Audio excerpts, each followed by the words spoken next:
All right, let's continue now with our discussion around this issue. We're joined in studio by ActionSA leader Herman Mashaba. Mr. Mashaba, thanks very much for coming in. We appreciate it. I suppose the question is, do parties like ActionSA now have egg on its face, given that you voted to pass the fiscal framework? Well, I don't know what you mean by egg on our face. I think we're pleased that ActionSA is the one that actually came out with saving this country from traitors who wanted to use this fiscal framework as a political tool to blackmail ANC and leave the country without VAT and also without budget, and also ensure that VAT applies on the 1st of May. And you remember 1st of this month, ActionSA in the Standing Committee on Finance came out with this proposal to adopt this fiscal framework, which we voted with our proposal. The following day, the second was approved in Parliament by majority. And obviously, the proviso in that proposal was that the minister must be given 30 days to revert the VAT. And that's a commitment that all the parties who voted with us committed to, and yes, and today it's happened. It has now happened. We know South Africa is not going to be imposed by VAT. At the same time, South Africa has got a budget. Certainly. So you stand by your decision to vote with the fiscal framework, and many other parties who voted the same way as the Dome have said that as much as well. Yes, the proposal was ours because there was a stalemate regarding the fiscal framework where the GNU, as you are aware, ActionSA is not part of the GNU. When we were invited initially, we declined. We preferred to really be in the opposition benches, play a constructive role, and we committed to people of South Africa that we are not just going to be an opposition, we are going to be a constructive opposition. For that reason, a week before the sitting of the Standing Committee, we are the ones, when ANC approached us, we gave them this proposal on how we must tackle this issue and ensure that South Africa has got a budget and ensure that there is no VAT the 1st of May. And we are pleased with the outcome that we've all, the parties with the majority without the DA in particular, which is part of the GNU, was not party to this. Yeah, so the DA, what it is saying there, we heard from the federal chairperson, Helen Zille. She says the DA really was instrumental in this VAT decision. The ANC says it was a collective effort, that we all got here as various political parties to the point now where the finance minister has gazetted the bills to reverse the VAT increase. Was it a collective effort, or are we now at the stage of using the entire budget process for political point scoring? No, this was a collective of the parties that voted for it. I think the federal chair of the DA is delusional because what they're claiming to really be victory, obviously you've got to be delusional because the process as approved in Parliament by majority is what actually delivered the outcome that came out of the press conference today to reverse VAT. And more than that, ActionSA is contending that the DA was actually privy to the original, privy and part of the original 2% VAT hike. Well, that's obviously coming from the ANC themselves. I'm sure you've heard it is on many public platforms, including the Minister of Finance confirming the involvement of DA in the formulation of this budget. Actually, ActionSA member of Parliament, Ellen Beasley, asked a written question to the Minister of Finance as before the fiscal framework was approved, asking when there was this stalemate, that wasn't the DA aware about this? And I'm sure you saw the minister's response, that the DA deputy minister was part of this budget process, including helping with the speech, the 2% speech the DA minister was party to that. So it's not us saying this. These are written questions, unless the minister lies. But as you are aware, when you operate in Parliament, you cannot really lie. That document, it's public records, and unless the minister is actually lied under oath. Well, it makes sense, doesn't it? Because the DA's member is the Deputy Finance Minister, so it makes sense that he would have been privy to but the DA today is denying it. So now I don't know who we must believe, but we've got it in writing. We ask that question as ActionSA, because there was this stalemate, and then when the ANC approached us, it was a shock to us that, but you guys have been in government together for the last 9 months. What were you focusing on? We forgot about budget, but you did not forget about blue lights and international travels. I mean, tune of what, 180 million rands in last few months. They already accumulated 180 million rands. And some of DA members, including their leader, even up to today, is owing an explanation to a member of parliament, asking the reasons for his some of his international travels.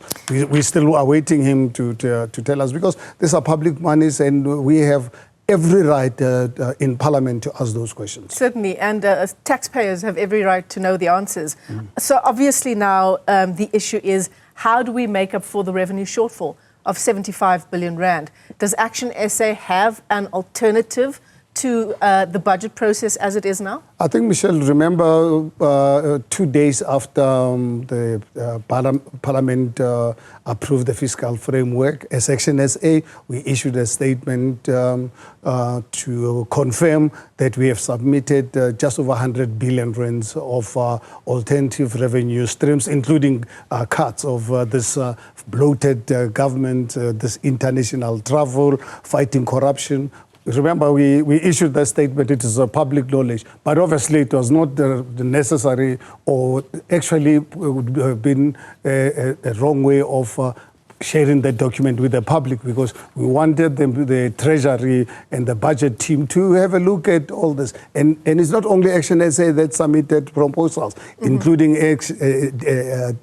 ANC, BOSA, all the other parties actually submitted the proposals. And what does it entail? Where will this 100 billion come from? As I've indicated to you, the bloated government... so that's a billion rand. That's a billion rand, right? Potentially. Yes. So, yeah.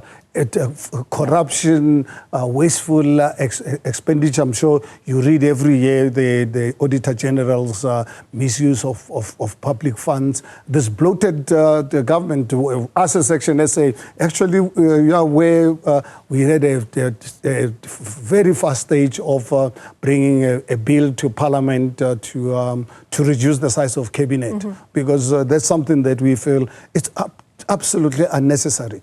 Just over a week ago, we disclosed another issue where South Africa spent something like, 350 billion rands on international missions in 150 countries. We are the second to United States in terms of missions in the world. What for? Here in South Africa, talk to majority of the embassies. You'll find the embassy from France or whatever country who will obviously be based in South Africa, but being responsible for the neighboring countries. Whereas South Africa opted, as if we have the money, we go and deploy people in countries that do not add any value whatsoever to South Africa. Because when you put in missions in a country, you've got to put in a mission to benefit South Africa, not to go and provide employment opportunities for the cadres. So that's another, 350 billion rands? We are saying, you know what, honestly, you can cut,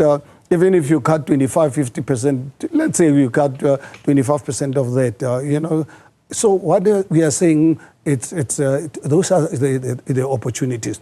Another opportunity that is very clear, the Minister of, the Commissioner of SARS, a few days before the sitting of the Standing Committee, presented to them that he had collected 8.8 billion rands over his estimate. So already, VAT implied 15.6 billion, let's say 16 billion rands. There's already 9 billion rands in the bank, so we short of only 9 billion rands. So in a big scheme of things, to say that you can't find 16 billion rands in a 2 trillion rands budget, honestly, something is wrong. ActionSA alone, we've given them actually the exact figure, it's 110 billion rands of savings and other revenue streams. And I think also, Michelle, something that you might not really be aware of, is that right now, as part of this budget that we made sure that the fiscal framework is passed, the Commissioner of Revenues, it's always said, guys, there's over 100 billion rands of taxes of low-hanging fruit that I can collect, but I need capacity in terms of technology and human capital. So there's what, 7 billion rands. Taxpayers. Yes, yeah. And then let me give you another example that is low-hanging fruit. You take the spaza shops in the townships and our poor communities run by undocumented illegal foreign nationals who. Well, that's a blanket statement, isn't it? No, it's not 100% true. Well, whether it's 98%, but it's a big number. Big number of illegal people running businesses who don't pay taxes. We don't know how they brought money into this country. They're not registered with SARS. So you can imagine, if as soon as you can ensure that these businesses are run by South Africans, because we cannot allow people who are in this country legally to continue running businesses. We must kick them out. We must send them back where they came from. If you want to come and invest in South Africa, bring the money through the Reserve Bank, minimum of 5 million rands. Let's see, you must be registered with revenue. And this is an issue for us as ActionSA. We've been really raising it with South Africans that we are losing a lot of money. Another billions of monies of revenue that SARS is losing.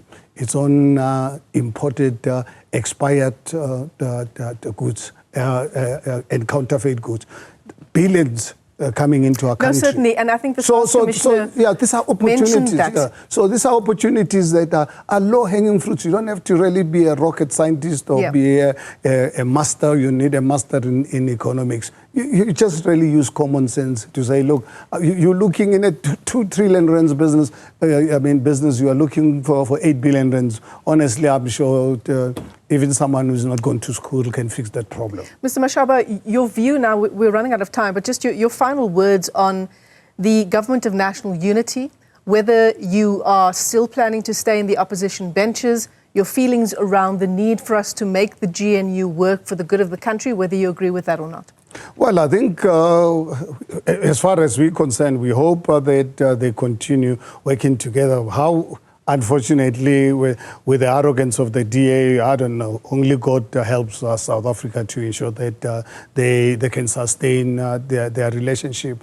But for us as ActionSA, we really prefer to really be in the opposition benches. But obviously, if DA is willing to drop this government not to have a majority, there's no way for us as patriots we are going to allow our country to collapse. But, however, we are not going to enter into a statement of intent. We're not playing around. If ever ANC or anyone wants to be part of not government of national unity, because you remember that was just for a cut to say call this government of national unity. There's no unity any longer.